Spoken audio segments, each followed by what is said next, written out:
Let's see. Oh, Yeah. here we go. We're live. Right on. All right. So we're technically on best hour of their day. We're using Eric's Zoom because Fern was monopolizing our Zoom. So thanks for sharing your Zoom chat with me. But let's welcome Eric Malzone. So you've gotten so much under your belt. I don't know enough about you to give you the proper introduction. I know enough about you, but not the specifics. Former box owner, but you're like me, kind of a Renaissance man. So for those uneducated on who you are, what would be the elevator pitch?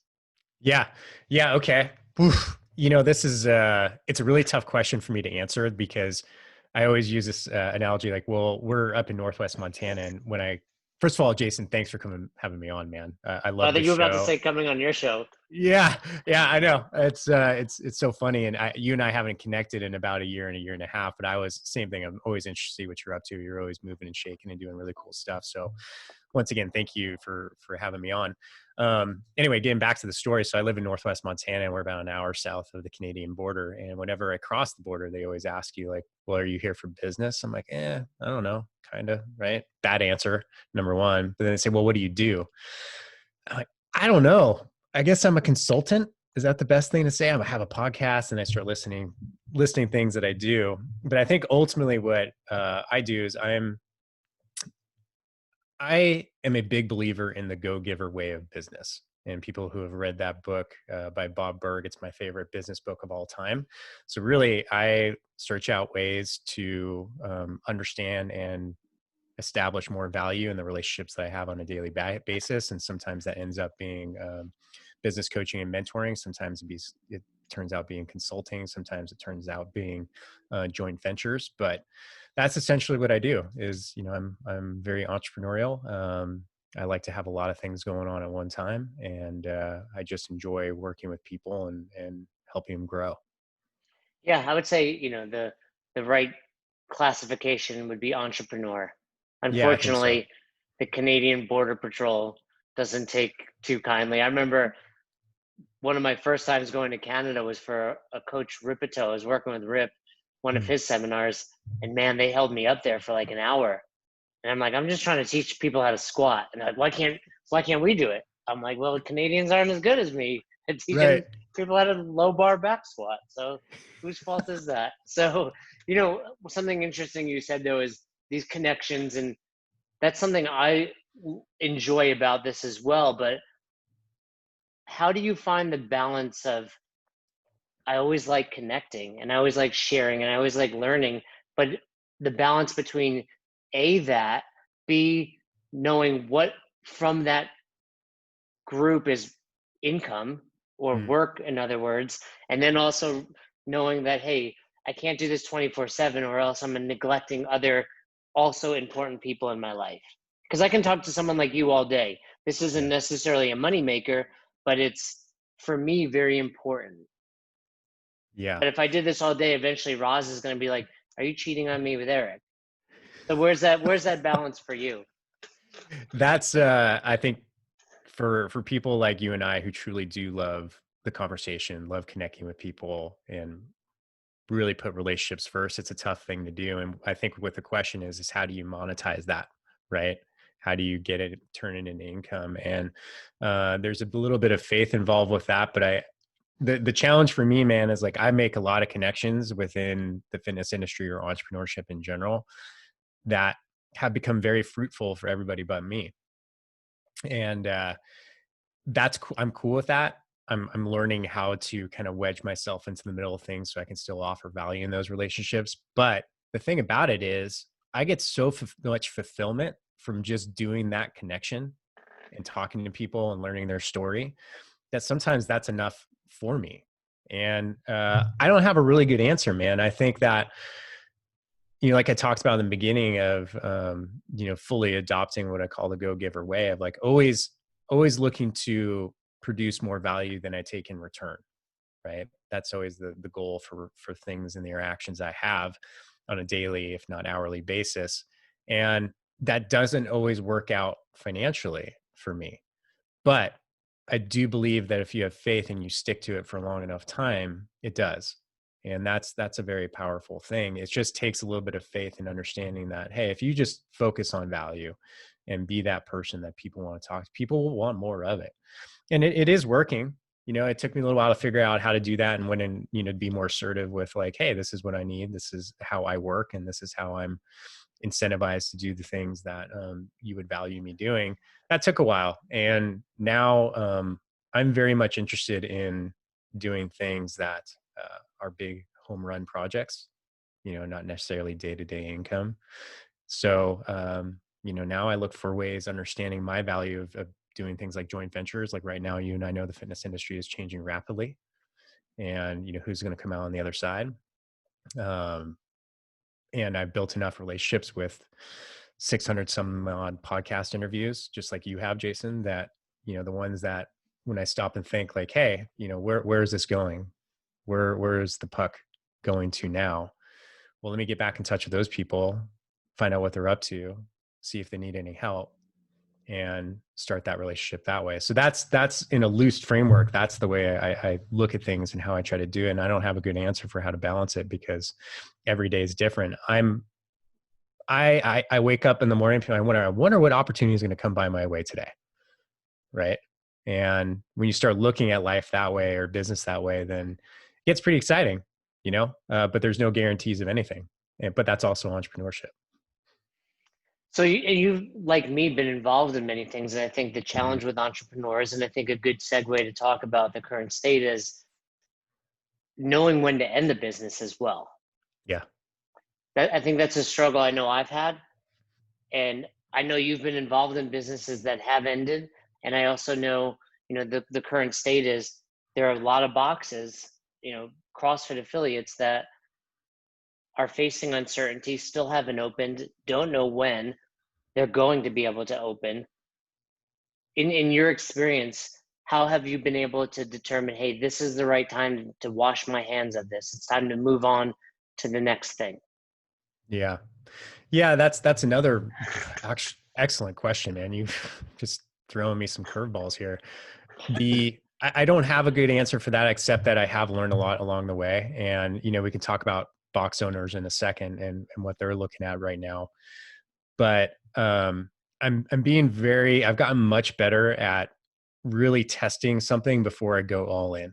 One of my colleagues, Eric Carlson, who's one very, very accomplished digital marketer, he calls it the sweatpants test. So, for example, I'm launching something called the podcast sales system, right? Because I've realized that my podcasts, over 2.5 years, I've actually developed a sales system that not too many people know about. Like it seemed once you hear it, you're like, oh, it makes so much sense, but no one really thinks about it this way. And I've developed a whole system behind it. Now I'm working on it as a side project. I want to teach people how to do it. I have my first webinar tomorrow. I've got about 20 people signed up. I'm going to test it out. Right. Did I invest a lot of time in building out the course and doing all that yet? No, because what I would actually do, and this is what Carlson would do from a digital marketing standpoint. Let's say you have a great product that you want to test out, right? I don't know, whatever it is. You'd actually build out a landing page, throw some ads behind it, see if people buy it. Now, there's no product on the other end to actually buy, but you just want to see if people will buy it. And if they do buy it, then you have a really good inclination of like, okay, this actually there's a market for it. And you can go back to them and say, sorry, we're actually working on the product. It still needs a little bit more work, or version 2. But I would love to talk to you. If you don't mind, I'll give you a gift certificate for $25 if you just get on a phone call and tell me, what you'd like from this product. So you can actually do the sales and the research up front. For what I think most people do is like, I have a great idea. I'm going to build out this, 10-week workshop, or this, digital product, or I'm going to build a gym, whatever it may be. And they rush to the actual product and the delivery and the fulfillment before actually testing the market. So as I've gotten more savvy through failure, that's what I look at now, as I do, minimal viable testing to see if the market, because we all love our own cooking, right, Jason? Like we all think we have the best ideas ever. Of course. So you have to see if the market actually agrees. No, that's a novel idea. I think for so many people, they don't think to, it's almost like you're working backwards. Like I've got to create this big thing and then sell it, where, hey, why don't you find out if anybody even wants it first? I've heard Tim Ferriss kind of talk about that, where, will your friends actually buy it? Yeah. Your friends say they'll buy it, but will they actually buy it? And then, yeah, and for a lot of what I've put out there over the years, and you may be the same, it's virtual. So I always tell, people, hey, you only really have to be like one day ahead of your clients. You could be putting out programming. You just need to be one day ahead. That's it. Yeah. So, you've put out all of these different businesses. You've seen the change in the fitness industry because you've owned, operated, sold a CrossFit affiliate. I've had many people on recently, including OPT, including, box owners like Jason Khalipa, talking about what is going to happen. Mm. What is and for the record, it does feel like the coronavirus is gone. All of a sudden it feels like no one's talking about it because Yeah. everyone's obviously talking about, the injustice and everything going on out there, which is huge. But there still is that, hey, boxes are, business aren't opening yet. Where do you think the world of fitness is going to go right now? Yeah. Well, it's interesting about the news cycles and how they seem to, really dictate everything, right? In business and life. I mean, whatever happened to the killer hornets? Did we just skip over the killer hornets? Like that Yeah, I was like a mean, 3-day news cycle and they just left. they got Um, buried. Yeah, they buried got, the they lead got on the buried. Hornets. But you're right. People are probably getting stung by these things, but no one's talking about it. Yeah. Yeah. It'll come back when just people don't have something to talk about. But I don't have, I no longer have a dog in the fight when it comes to CrossFit boxes or gym ownership, right? Like you said, I sold my gyms a few years back. I still do some consulting. Very few of my clients are actually gym owners now.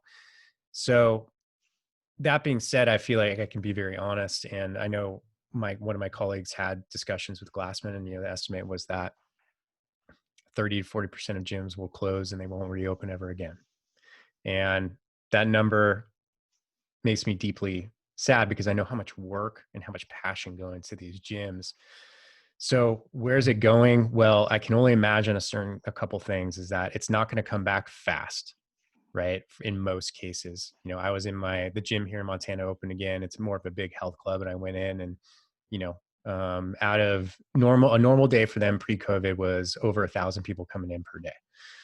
The best day they had in the first week was 250. And every time I was in there, I couldn't count in this huge, giant space, like tens of, 20,000, 30,000 square feet, right? I could count less than 10 people I saw there at one time. So people aren't rushing back yet. So it's going to take a little while. Obviously, there's going to be a strong demand for hybrid models, right? Where people can be part of their community. They can do it from home. They can do it from inside the class. They can still have access to the people in the community and the instructors and coaches that they love. There's a lot of people racing to get that technology. Not necessarily first to market, but get the strongest foothold on how that's going to happen, right? So a lot of it's going to be tech driven. And I think there's always going to be a strong need for anything that's greatly relationship based, higher service offerings. I mean, let's F45 was a big client of mine last year too. I did a lot of consulting for them in a model where it's like, hey, let's get as many people packed into a room, get them super sweaty and share equipment. Like, what's going to happen? Is that model even viable anymore? No, but what is viable? Small group training, probably. So if in a group, if you used to be able to put 20 people in a classroom, but now due to spacing issues, you can only put 10, doesn't it seem we have to look at the basic demand or basic laws of supply and demand. So there's not as much supply. But the big question is demand going to rise? We don't know yet. And we just don't know. So that's the thing. I mean, you could play it as if you have the demand, like if you're creating the demand, then you can charge more for your services, right? Because you can only have 10. So now you can charge 350 versus 200 theoretically, right? So then how do you develop a $350 a month service that people love and they want to invest in? That's the question. So, man, I wish I had good answers. I'm not someone here who's, saying that I know exactly what this is going to look like. I have a lot of theories about what it will look like. I think any way that you can invest in a better streaming experience, live, digital live experience that you'll be better off. But right now people are seeing, well, okay, great. I've been running Zoom classes, but my clients are going to stick around forever with these Zoom classes because they're starting to get stale. Yeah, I mean, I'm sure you've been a part of this, but I've been on so many Zoom calls over the last 3 months, and I'm like, I don't want to get on any more Zoom calls. I just want to work out by myself. So it's tough. We've talked, and Dr. Sean Pastuch was a good person to talk about this as Hmm. well, where it's just, man, people are trying to make these hard pivots, which might not necessarily be the best way to go, but you're right. There needs to be some sort of hybrid. Do you think the world is going to go back to the gym though? Like, I know you're saying you're not sure, but on one hand, I think it's inevitable, but on the other hand, I think there are people that are just going to be afraid to go back there. I mean, we're seeing the world slowly open back up. I mean, I Yeah. was at the gym here where we're renting. There's probably 8 people in it, which even I was like, okay, I need to work out, but this is a little sketchy. Yeah. And this is like, we're staying away. We're not sweating like CrossFit. We're not sweating like martial arts. Do you think this has forever changed the fitness space? Yes. Yes, it has. In my mind, undoubtedly. And I'll say something that's probably uncomfortable. And I know it's not popular because I've heard from people when I say it, but I think it's never going to be the same. In that if you're not a professional coach, right? If you're someone who's just simply a trainer, kind of person who counts reps and holds your latte, and that's gone forever, right? That being said, if you are like Sean Pastuch, he's a good friend and colleague and client of ours too, a level 5 mentor, is that, hey, if you're a great coach, right? If you're really a professional coach, or the people at OPEX, right? Like people who really value the art of coaching, you're gonna do well, because if you're a great coach, you can help your clients achieve their goals no matter what tools you have at your disposal. Yeah, maybe you can't meet with them in person, but that's okay. You can do the programming, get on Zoom calls. You can figure out ways, because you're a master motivator. You understand the big picture. You know them as a person. You understand their lifestyle habits. You understand their values. Like that's what makes a truly great coach. So if you're a great coach, there'll always be a need for what you do, because people are going to need accountability. They're going to need expertise. Um, if you're just someone who's kind of wavering on the fringes of, doing some personal training, and you just got into it because it was a hobby turned into a business, then I don't know what to tell you. Maybe you'll be okay. No, I think that's right, and I think this is really just expediting, Yes. rapidly speeding up the professionalization of coaching, like Sean would say. And for so many people, yeah, they're going to realize, wow, I wasn't doing enough. I wasn't a good enough coach. So now, your members aren't willing to come in, and certainly not willing to pay $300. I think a lot of people probably realize at most CrossFits even, I'm paying $150 a month, but I did this in my house for free or for the cost of equipment. What's the point? So really, yeah, everyone needs to step it up at this point. You Yeah. you mentioned Level 5 Mentors. That's your current company, or one of your current companies, I should say. What does that do? Who are you helping, and what are you helping them with? Yeah. So level 5 mentors, I work with Ken and Druko now, and Ken I met him through working with you originally. He's come up a few times actually recently, and I meant to reach back out to him. He's a good guy. yeah, he's great. I'm sure he would love to come on the show. So I've randomly met Ken through our travels and mutual acquaintances, and our values aligned. And he mentioned to me at some point that he wanted to build a $20 million mentoring company, and he's got the history. Like he's not, you know, there's a lot to back up that he can actually achieve this thing. And when I got to know him a little bit more, I'm like, that I started mentoring some people. I'm like, that sounds like a lot of fun, man. I would like to do that with you. And that was really it. We decided, hey, well, we're going to commit to this. It's a 10-year thing, and we're going to build it right. We're going to build it brick by brick, and we're going to do it the right way. And we're going to start with each client and make sure that we're over delivering for each client. And someone like Sean Pastuch has seen dramatic results, right?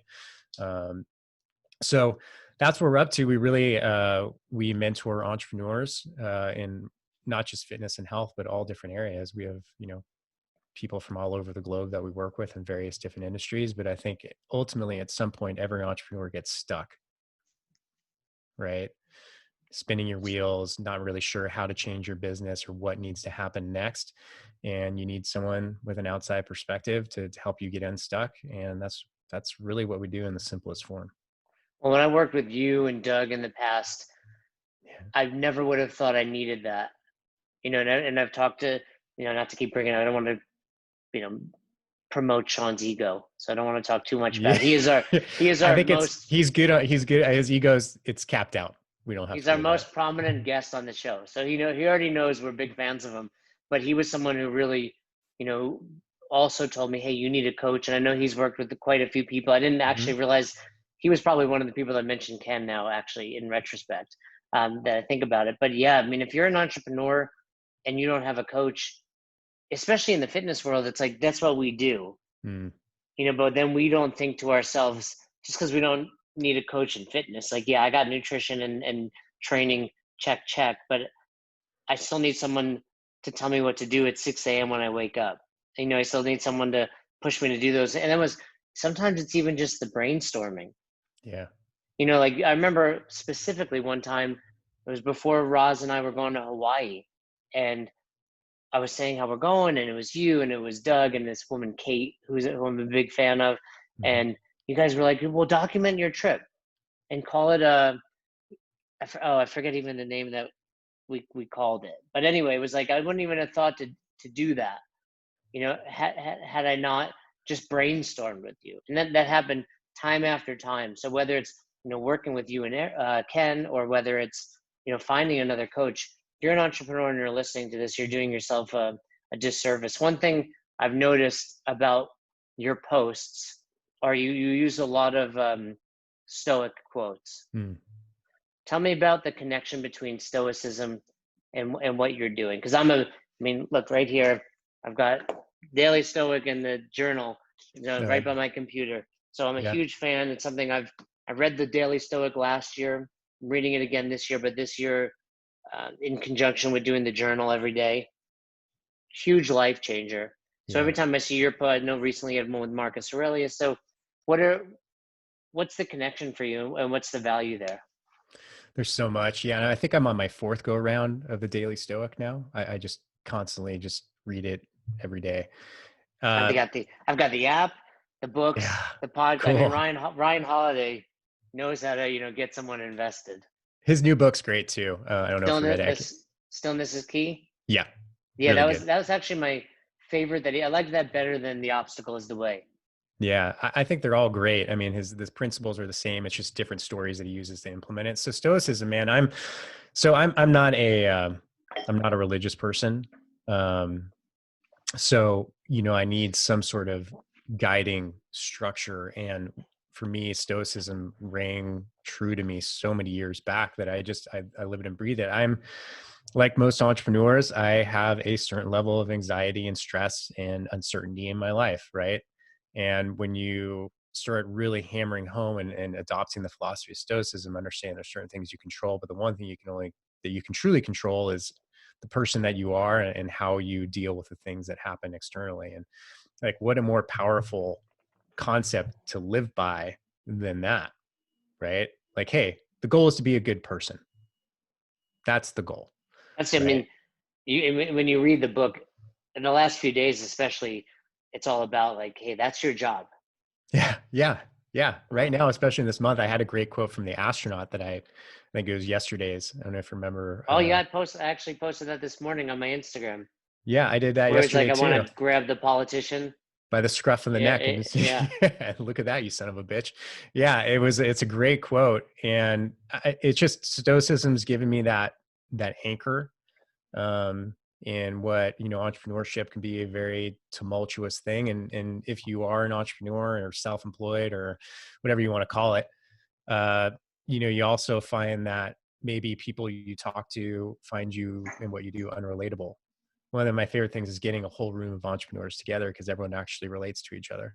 Like, I don't know. I mean, uh, Roz is entrepreneurial as well, but my wife is not, and sometimes I try to bring up things at the end of the day and she just goes right over her head. She's like, I'm trying to understand. Honey, I don't get what you do. Right. And that's tough. It makes you feel very lonely. So you have to have a very, very strong mindset. You have to have a suit of armor that you can put on every day, mentally, right, and emotionally when you go to battle as an entrepreneur. And I know that sounds glorified, but it's, for me, that's the way it is. Like you, Jason, I take an ice cold shower every morning, man. Then I read my daily stoic, you know, do my thing in the morning, and then prepare myself for what the day will bring. And it's been very grounding for me. Sorry, we have a new pup and it's running Oh, around, right and on. I'm a little concerned that it's destroying the house at the moment because Roz is on the Peloton. There he is. Um, Oh, so anyway, let me hold him while we talk. yeah, We might catch some snoring in the background. that's great. So yeah, the morning shower is something I started during this quarantine. My, speaking of stoicism, I've owned 3 affiliates, and I talked about it a little on the podcast. But my second affiliate was with my best friend. Hmm. We split apart, stopped talking for 5 or 6 years, and during this quarantine, it wasn't because of who knows, like, I think the quarantine opened a lot of our eyes to, like, hey, the world is bigger. There's other more important things out there. And we've been talking, and we both, our habits that we've gotten involved in. And he's very much like you and I. And I'd been studying Wim Hof a little bit, Hmm. and I did Tony Robbins' seminar we went to about a year ago, and Wim Hof wasn't there, but he played, the video of him, and I was like, I want to do this. I never got into it, but doing this with my friend Caleb again, the breathing and the cold showers, it's really been a game changer. What's your what goes through your mind in the morning? For me, so I wake up and I'm tired, Hmm. and I think because you're tired, I'm not necessarily like, I'm not tired, like I've gotten a good night's sleep, but I think when you're tired, your guard's down, and the idea of going into cold shower is like, I don't want to fight right now. Like, that's what it feels like. I'm too tired. Like, let me start my day much more casually, easier than, and for me, that's what it is. It's like, no, man up, you need to go into this fight. Like, you need to go into battle. That's what today is. And Yeah. and that's why I like it. It's like a a win. I start off hot, and I bring my iPad in just because I'm OCD. Start a stopwatch. Because on the Wim Hof app, there was like a challenge to get started. So you had to hit these time things. But now I do a minute or more every day. But I go like, say, 2 minutes of a hot shower, and then I look at the stopwatch, wipe the fog off the glass, flip it to cold. And now, honestly, it's easy. A minute of it's Mhm. like refreshing. At first I think you kind of like, well, it's touching my shoulder. I'm taking a cold shower. No, like, I'm under it now. What does it mean for you?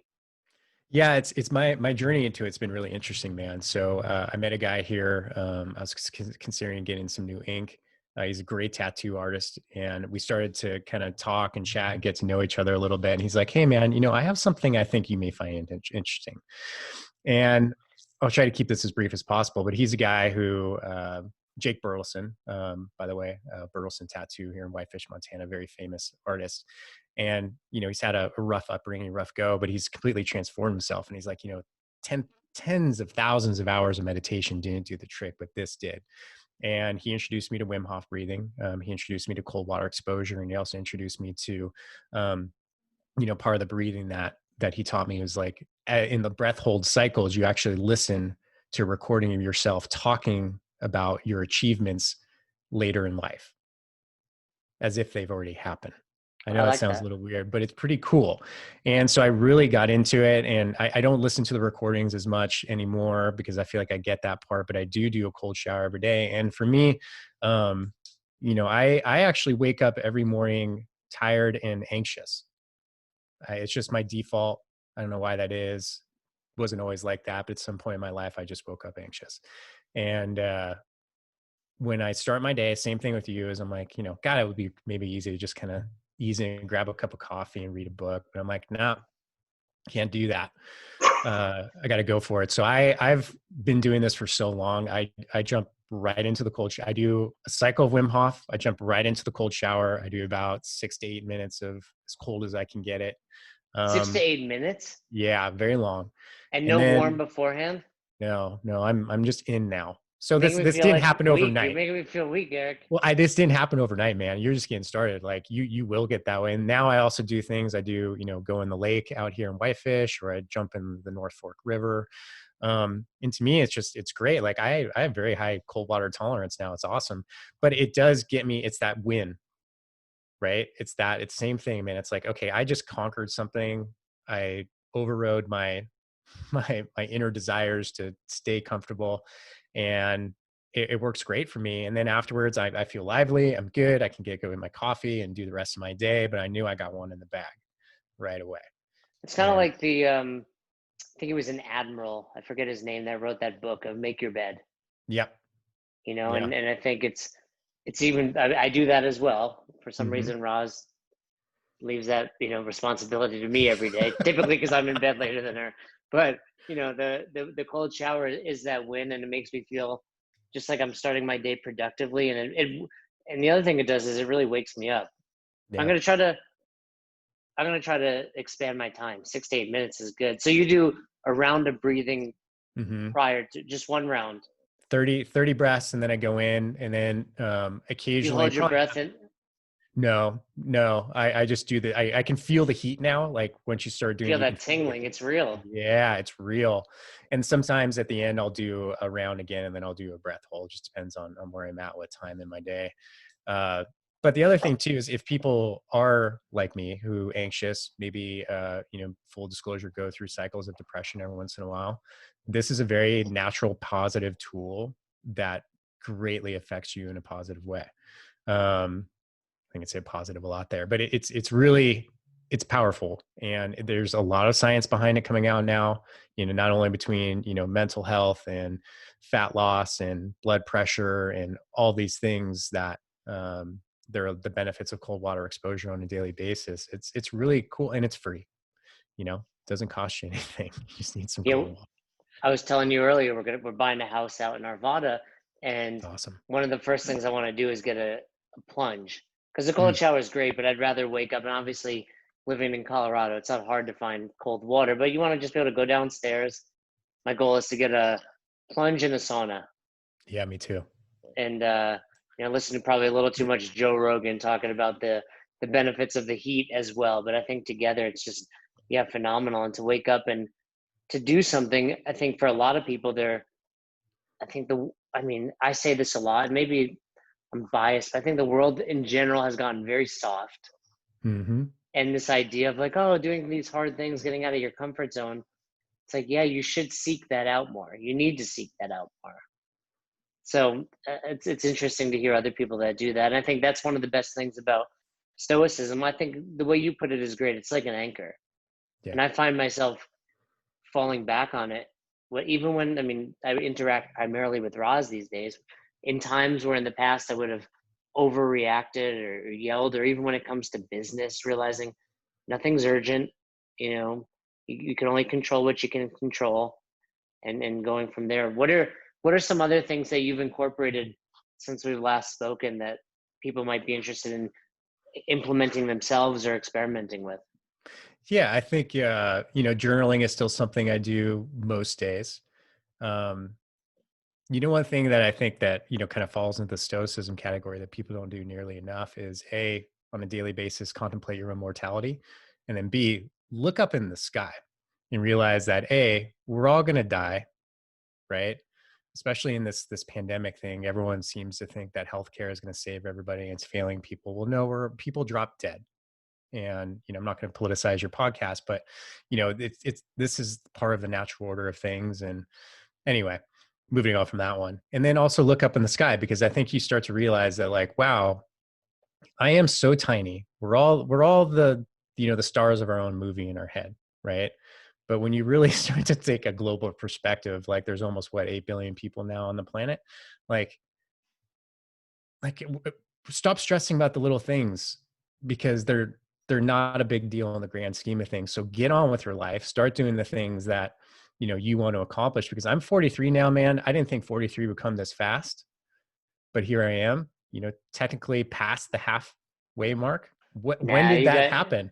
you're Right? about a third. You're about a third of the way in. Yeah. Yeah, well, hopefully, right? I mean, I plan to live to 125, But if you look statistically, that's where I'm at. So how did that happen so fast? Like at what point do I decide, hey, am I actually living the life that I want to live? And am I living something that's true and honest to myself? So I think that's something, those are powerful things. And you don't have to that doesn't mean like you come to a realization today and you're like, oh my God, I'm quitting my job. I'm moving to Arvada, Colorado. You just start to progressively look at life in a different way. And the little things don't stress you as much, right? The little But I think arguments. by looking up, and that's something I've been doing as well, and you look up in the sky and like that astronaut quote, you realize how insignificant you are. Yeah. I think for so many people potentially listening, it's like, I'll get there one day. Like one day I'll do what's right for me. One day I'll move. One day I'll start a business. It's like there's never a right day, and B, don't wait. And it's hard, I think, because you and I are serial entrepreneurs. And maybe, did you ever have a real job? I did for about 10 years. Yeah. Various What corporate, was it? just, Corporate I stuff? think I did 4 different types of sales, from real estate finance to radio ads. I think the best one was legal publishing. What a hoot that was. But Um, so you're a little different, but I think once it's like you get that bug, and I've mhm. never had a real job, so I think for me it's easy to say, hey, now is the time, go do it, go, especially with this pandemic. Like this is the world's kind of reboot. Like, when you shut down your computer and then it runs faster, or how, your parents call you, they're like, my phone's not working, like shut it down. That's what we just did. Now, Yeah. now, this is our opportunity to run, version 2.0 potentially. And it could be something as small as grabbing that book, or starting a journal, or kicking off your day with a cold shower. Yeah. Yeah, I agree, man. And I have this thing that I run people to, because the reason I'm living in Whitefish, Montana, the reason I was nomadic for 2.5 years with my wife, and all of these things are because I just had a realization through some difficult times in 2016 of, there was a lot of death and loss in 2016 for my wife and I, and that when everyone talks about someday I'll do X, I'll do Y, I'll do Z, what if you started to make it today? And that's the ultimate thing. That's a mind shift. It was a mindset shift that happened to me, not necessarily because I wanted to, but just because of circumstance in my life, what I call a cage rattling events. And that changed everything. I'm like, well, I'm not going to wait. There's some things you have to wait for. Am I going to make $1 million today and retire? Probably not. Could be. Who knows, right? But you have to work for some things in the long run. You have to have a real understanding. Like, we only get one go around. So what do you want this to look like? And And go ahead. I think because I'm guilty of that too. It's like, I'll start tomorrow, I'll start Monday, Mm-hmm. June 1st, etc. But you're right. Like, what gain are you getting from waiting till Monday, or waiting till the first of the month, or waiting till 2021? Whether it's writing a book or starting a new fitness program, start today. I like that. Yeah. And I have a framework for this, for making big, hairy decisions is what I call them. There's 3 questions you ask yourself. And number one, and this is a stoic thing, is, what's the worst possible thing that could happen? Right. So you boil it down to the very worst thing that can happen. And so many times for me and my wife, that it's been like, well, we live in our van. Not that bad. Actually, kind of desirable. Right. So, A, what is the worst thing that could possibly happen? B, 10 years from now, will you regret not having tried? Because it just changes the perspective on everything. You put yourself in a future position and realize, like, yeah. And it also just gets you relatable to time. Like, 10 years can fly by. And then what happens if I waste 10? And then the last question is, what if it was easy? What if it was easy? What if we're making up all these things in our head because we think it's going to be way harder than it actually is? And that stops us from getting started. So those questions, if you can ask yourself, hey, what's the worst thing that can happen? Well, I regret this. Well, I regret not having tried 10 years from now. And then what if it was easy? That's funny you mention that, because accidentally, that's really what I did. Buying a house here was a big decision. We still have a house in Florida. And I Yeah. was like, all right. And I'm very financially prudent, and I was like, Yeah. okay, if we buy this house, what's the absolute, and that's what I said to her. I was like, what's the worst that happens? our house in Florida floods and this one collapses and we have no money. Yeah. Okay. So we move in with our parents. We don't want to, but then we develop a better relationship with our parents. Right. It's like, it's rarely, and then you die. It's like, certainly there are some scenarios, yes, that is the worst case scenario, but most likely that's not the outcome of starting a business or a new fitness routine. Yep. So I like it. What would you say is the most common,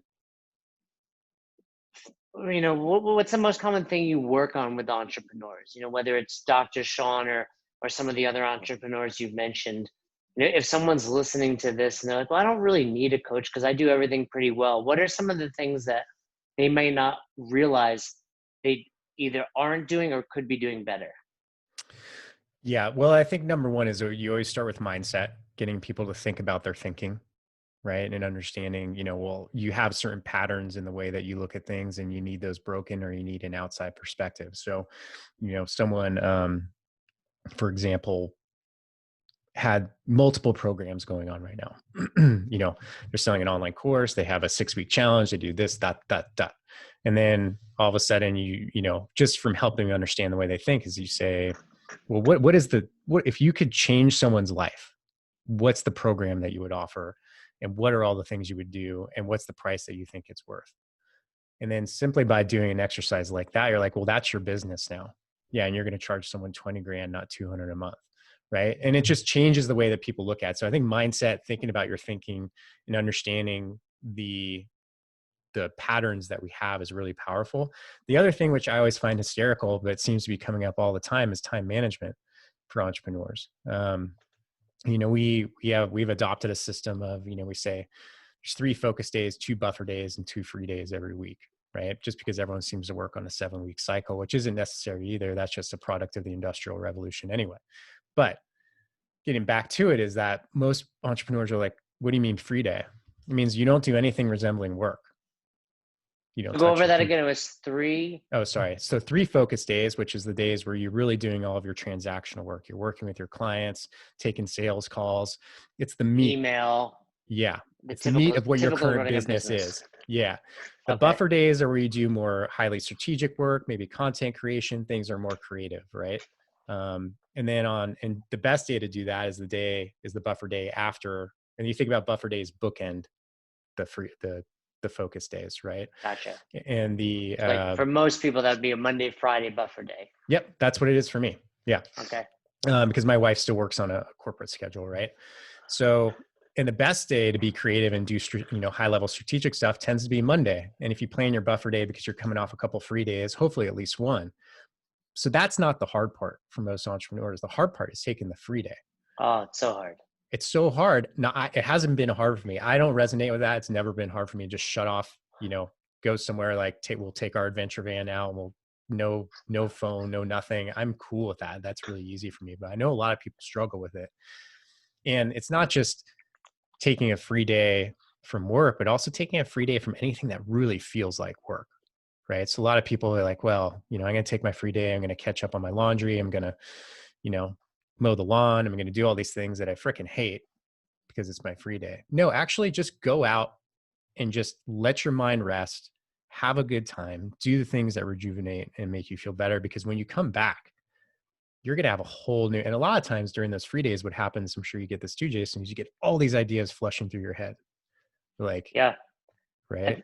I think for so many entrepreneurs, they're afraid. I think I mentioned it recently on a podcast. I remember talking to my friends when I first opened my gym about how busy I was in email and this and that. And she's a psychologist, like PhD. She's like, Jason, you need to take a day off from that every week. And I was like, you don't get it, Jen. You are 9 to 5. Like, you don't get it. I need to be on. Like, it was truly a belief. Like, she didn't understand it, and she was crazy for even considering it. Somebody that actually helped me with that is John Birch. I know you know John. Yeah. You mean John and I had our thing, and we've butted heads in the past. But one thing that I took from that relationship was his ability to be like, I'm cutting off. I'm an entrepreneur, but that doesn't mean it's 24/7. Yes. Yes. And the hustle and the grind, right? That people really have adopted through It's like whatever. you know, Gary Vee has made that kind of this uh, prestigious like thing that you're shooting for, the hustle, like hustle 24/7.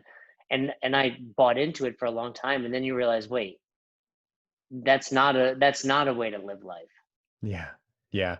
And you have to wonder, like well, I don't know. I don't know Gary Vee. Obviously I've never met him, but you got to imagine, I've heard him talk in interviews about how, people approach him about mindset. Do you meditate? Do you take time to calm? He's like, well, no, because I'm scared that'll change who I am. And I like who I am. What does that statement tell you? It's an interesting psychology, right? It gives you an insight. And he's like, no, I like the way I am. I like being this high. Like, do you Yeah, like that?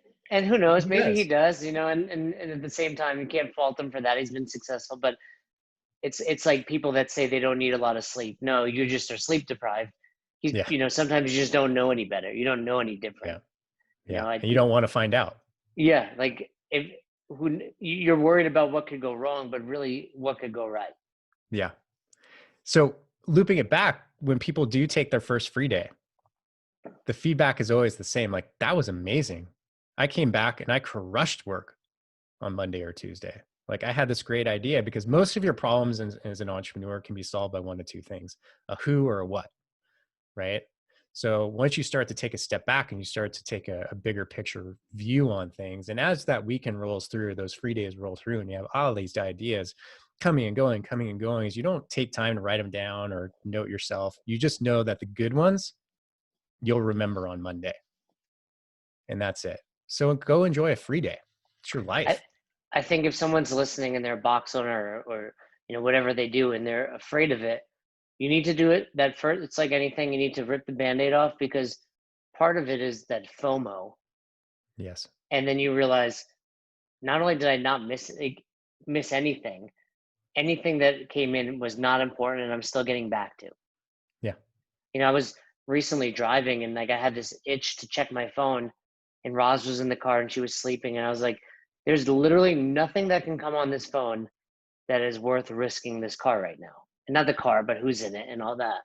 And it was really eye-opening. I'm like, we check, and it's like, it's just putting other people's needs in front of ours.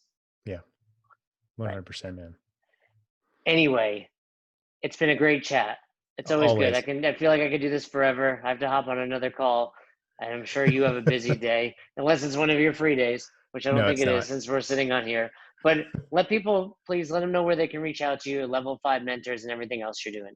Yeah, man. So all the social media handles, Facebook, LinkedIn, I'm fairly active in as well, just Eric Malzone, and then Level 5 Mentors. So LEVEL, the number 5 mentors.com is a great way to find us. We're redoing our site now, so you'll start to see more and more. I'm starting a new podcast as well. So I'm pretty What's the new excited about one for Level all 5 the, Mentors? yeah, it's called the Black Diamond Podcast.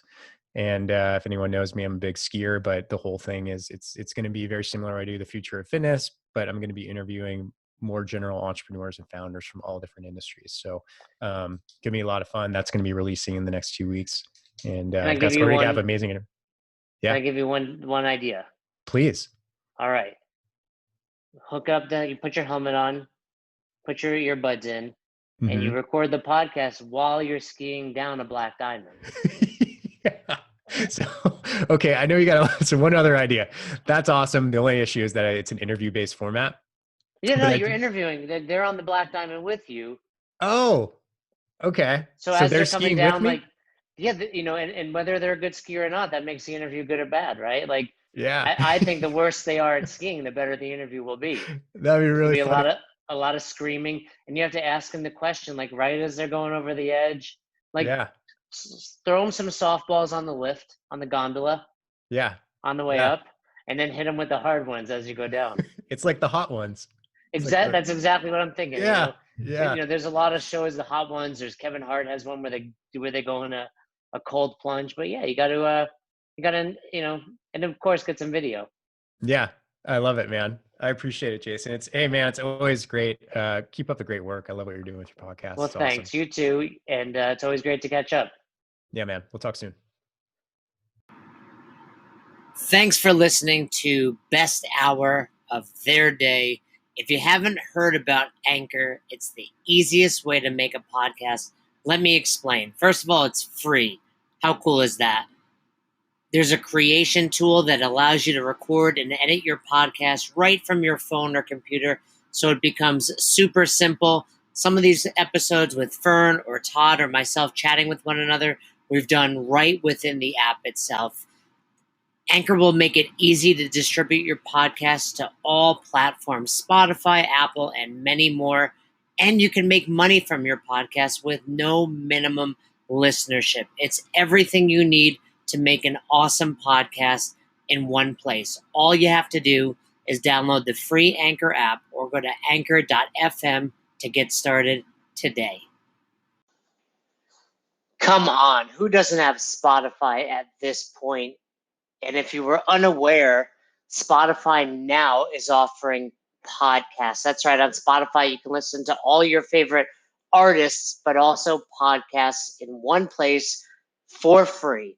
Spotify has a huge catalog of podcasts on every topic, including the one you're listening to right now, Best Hour of Their Day. On Spotify, you can follow your favorite podcasts so you never miss an episode.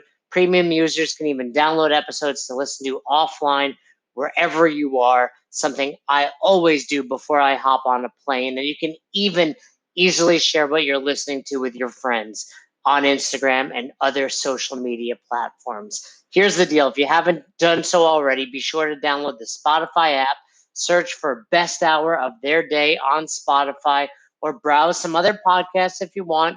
You can find them in your library tab. And also make sure to follow me so you never miss an episode of Best Hour of Their Day. Thanks again for listening to Best Hour of Their Day. If you haven't already, do us a favor, head over to the Apple Podcast app and leave us a review. We'd love to hear from you. If you have any questions, comments, concerns, feedback for either Fern or myself, hit us up, besthouroftheirday@gmail.com, or send us a DM over on Instagram at Best Hour of Their Day. Once again, we couldn't do this without the amazing community, and you are a part of it. Thanks for listening. Thanks for supporting Best Hour of Their Day.